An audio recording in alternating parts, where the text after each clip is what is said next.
में औरतें बैठी हुई थी, काफ़ी सारी औरतें बैठी हुई थी। और वो मेरे हिसाब से आधुनिक इतिहास की बहुत बड़ी घटना है। औरतें वहाँ बैठी रही, उनको हटाने की बहुत कोशिश की गई और वहाँ बैठी रही। उनको दुष्प्रचार भी उनके खिलाफ किया गया, वो सच्चाई पर वो अड़ी रही। फिर कोरोना वगैरह का बहाना लेके जो भी कारण हुआ उनको उठा दिया गया था वहाँ से। उसके बाद शाहीन बाग में घटना हुई, उसके बाद शायद जहांगीरपुरी या कोई लोकेलिटी दिल्ली की थी, उसमें भयंकर दंगे हुए और उन दंगों की तुलना विभाजन के बाद जो दंगे हुए थे उनसे उस समय लोग करते थे। हमारी स्मृतियाँ बहुत धुंधली कई बार हो जाती हैं, कविता उनको फिर भी बचा लेती है। तो वो दंगे बहुत भयावह थे, इस तरह से हुए थे वो। और वो दंगे हो रहे थे, उसी समय होली आई थी, मार्च के महीने में, मार्च 2020 में। तो होली के दिन बहुत ही ज़्यादा उदास था। वैसे मैं होली बहुत खुशी मुझे होती नहीं है, लेकिन बहुत ज़्यादा मैं उदास था। मैंने संस्कृत में मेरे गज़ल उस दिन लिखी थी। तो अगर संस्कृत के कोई हो तो मैं 2 लाइन तो उसकी जो याद आ रही पढ़ दूंगा। रक्त रंगे त्वया रंजिता चोलिका एषम कीदृशी मानिता बोधिका। श्रवणी छंद होता है, राजभा राजभा राजभा राजभा। बहर फारसी की गजल में भी चलती है, उर्दू में भी चलती है। उसका अनुवाद फिर मैंने बाद में किया, वो तो उसी दिन लिख गई थी संस्कृत में। तो और मुझे नहीं लगता था कि उसी बहर में, ये श्रवणी में ही उसी तरह का अनुवाद इसका बन जाएगा, लेकिन इसी तरह बन गया था, तो पढ़ूंगा। रंग से खून के रंग दी चोली मेरी, रंग से खून के रंग दी चोली मेरी, अब कि कैसी हुई हाय होली तेरी। जल गए घर इधर जल रही बेरहली। संस्कृत में बेरहली में श्लेष हो जाता है। संस्कृत में इसलिए भी लिखते हैं कि वहाँ बहुत सारे श्लेष होते हैं, इस तरह के हो जाते हैं, अन्य भाषाओं में संपर्क। जल गए घर इधर जल रही बेरहली, और उधर मन रही हाय होली तेरी। राख है हो रहा आग से ये शहर। आग आपको लगी थी, उन दिनों लगाई गई थी। राख है हो रहा आग से ये शहर, ताकती सर्द बन इसको होली तेरी। जिनकी हत्या हुई हम उन्हें ढूंढते, जिनकी हत्या हुई हम उन्हें ढूंढते, मौत में ढूंढती रंग होली तेरी। क्योंकि बहुत लोगों की लाशें नहीं मिल रही थी उसके बाद। ये कराहे इधर वो वाह वाहे उधर, ये कराहे इधर वो वाह वाहे उधर, ऐसी कुछ हो गई आज होली तेरी। और कोरोना काल भी उसी समय चल रहा था, तो उसका थोड़ा सा असर है।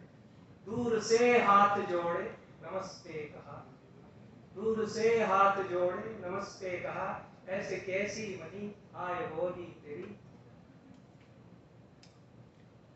आखिरी है, देश क्या है वही ये वल्लभ जहां, देश क्या है वही ये वल्लभ जहां, पहले बनती रही आए होली तेरी।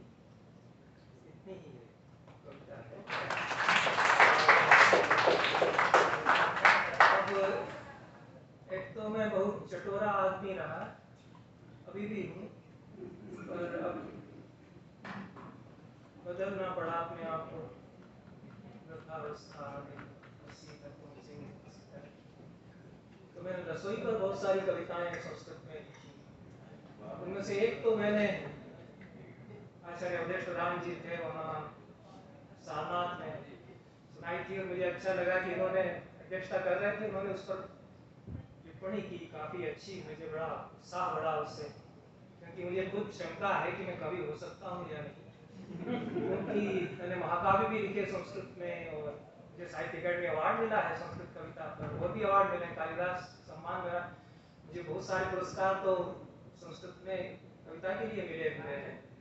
फिर भी मुझे शंका रहती है मेरे मन में। और जो बड़े बड़े साहित्यकार हैं हिंदी के, वो भी शंका करते हैं कि राधा वल्लभ जी क्या कवि, उसको तो कथाकार हो सकते हैं, इस पर भी शंका करते हैं नारायण। कबीर भारती कहानियों की तारीफ करते थे, वहां से पोस्टकार्ड पर चिट्ठी लिखते थे कि कहानी आपकी मेरे कलेजे में रस्सी चली गई, ऐसा कुछ लिखते थे उस जमाने में। तो रसोई वाली मेरी कई कविताएं हैं, उसमें कुछ हंसी वाली भी हैं, कुछ बहुत ज़्यादा गंभीर भी हो गई है। और ये मेरा एक उसी श्रृंखला की एक कविता सुनाने का मन था, थोड़ी सी लंबी है लेकिन 7-8 मिनट में हो जाना चाहिए। क्योंकि अनामिका जी हैं और अष्टभुजा जी हैं, इसलिए मेरा मन हुआ कि मैं इसको सुना दूं। और सीता की रसोई इसका शीर्षक है। और सीता की रसोई शीर्षक अनुपम मिश्र की किताब से हमने लिया, उसमें एक चित्र है जिसका रसोई से कोई संबंध नहीं है, ट्राइबल्स का कोई चित्र है, सीता की रसोई इसको कहा जाता है। शीर्षक वहां से ले लिया, लेकिन इसमें सीता की रसोई सचमुच की रसोई सीता ही बनाती है। तो इतना ही है कि वनवास के समय राम और सीता रह रहे और खाना तो सीता ही को ही बनाना है, सीता खाना बनाती है। तो 3 खंडों में सीता जो बनाती है, राम को जिमाती है, उसका वर्णन ये संस्कृत में शार्दूल विपरीत छंद में लिखी है। संस्कृत में तो संस्कृत वाले अगर हो तो फिर इसको सुनाने का हो सकता है, अनुवाद जरूर मुक्त छंद में फिर किया। तो पहला है, इसमें 3 दृश्य है। पहला दृश्य है जब राम दूर कहीं गए होते हैं बाहर, तो सीता घूम घूम कर वन में तीखे घाम में पसीने में तरबतर दंडकारण्य के पेड़ों की बातों में घुसकर बेर के हर एक पेड़ के नीचे चुन चुन कर बीनती है बेर, एक एक फल उठाकर सूंघती, बेर की खटमिठी गंध से भड़कते हैं उनके नथुने, बेर के रंग पर चमक उठते हैं उनके नयन, और उमकता है मन एक एक बेर निरख कर। अनामिका जी ने तो बहुत बढ़िया उपन्यास लिखा है सीता पर, इसलिए मेरा मन हुआ कि उनकी उपस्थिति में पड़ी। बेर के हर एक पेड़ के नीचे से चुन चुन कर बीनती है बेर, एक एक फल उठाकर सूंघती है, बेर की खटमिठी गंध से भड़कते हैं उनके नथुने, बेर के रंग पर चमक उठते हैं उनके नयन, और उमकता है मन एक एक बेर निरख कर कि यह वाला अच्छा लगेगा ही राम को। वे किसी को फेंक देती हैं, किसी को परख कर रखती है, उनकी उंगलियां कब कितनी छिल गई उन्हें भान ही नहीं है।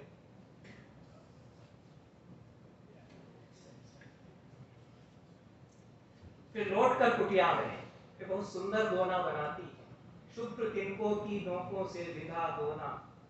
अब तो दोने कहीं देखने को नहीं मिलते, लोगों ने तो उनमें शादी ब्याहों में खूब जीमा है। तो बहुत सुंदर दोना बनाती है, शुभ्र तिनकों की नोकों से विधा दोना, मरकत मणि सा चमकता। राम के आने पर उनके आगे रख देती है वे दोने में सजे बेर, राम उठाते हैं बेर, उतरते भी हैं, फिर कहते हैं कुछ मुंह लटका कर, बेर तो बस शबरी के थे, वैसे बेर फिर खाने को नहीं मिले।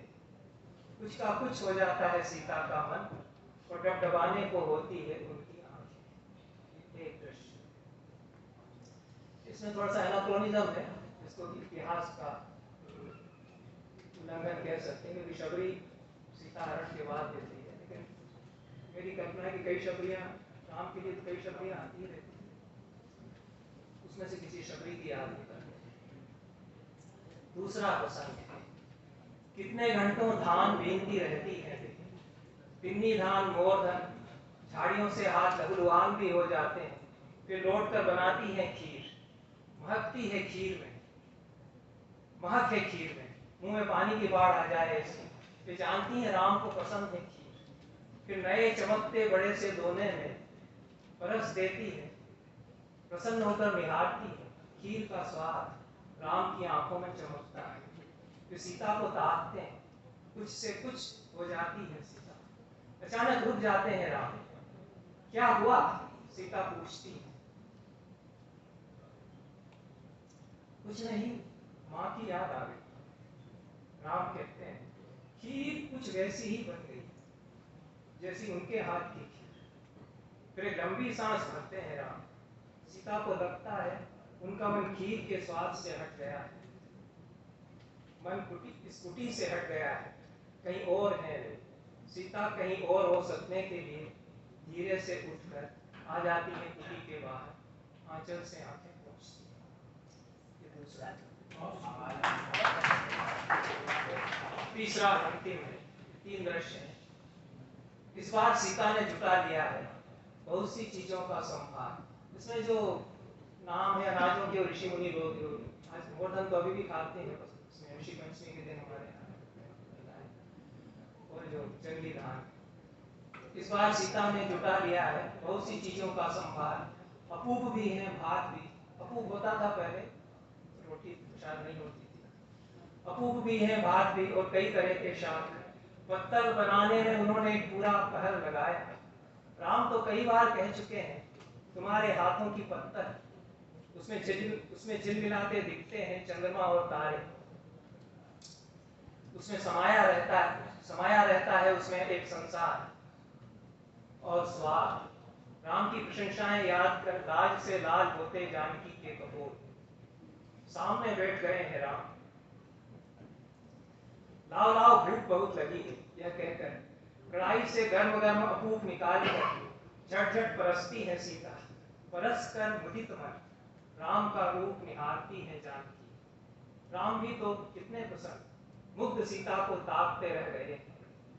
फिर अपूप का कवच तोड़कर खाने को होते हैं कि अचानक रुक जाते हैं राम। ऊपर ऊपर शून्य में कहीं अटक से जाते हैं उनके नयन। क्या हुआ? सीता पूछती है। सीता, पिता कहीं भूखे तो नहीं होंगे वहां? बहुत आतुर स्वर में पूछते हैं राम। उनकी तिथि कब है? पहले खा तो लो, सीता कहती है। हाँ पहले खा लेता हूं, कहकर वे कोर मुंह तक लाते हैं। सीता जानती है उनका मन नहीं है। वे सोच रहे हैं कि तिथि आने पर किन किन पदार्थों से करेंगे पिता का तर्पण। ये प्रसंग संस्कृत नाटकों में आते हैं, राम बहुत जिक्र करते हैं पिता का श्राद्ध में जंगल में कैसे करूं, तो सोचते हैं पिता की कितना कितना तो करती हूँ उनको प्रसन्न रखने के लिए जतन, पर हर बार कुछ का कुछ क्यों हो जाता है। सीता सोचती रह जाती है, सोचती और फिर आशा में उलझती है, फिर नई सामग्री से नई रसोई बनाने की तैयारी में जुट जाती है सीता। बहुत बहुत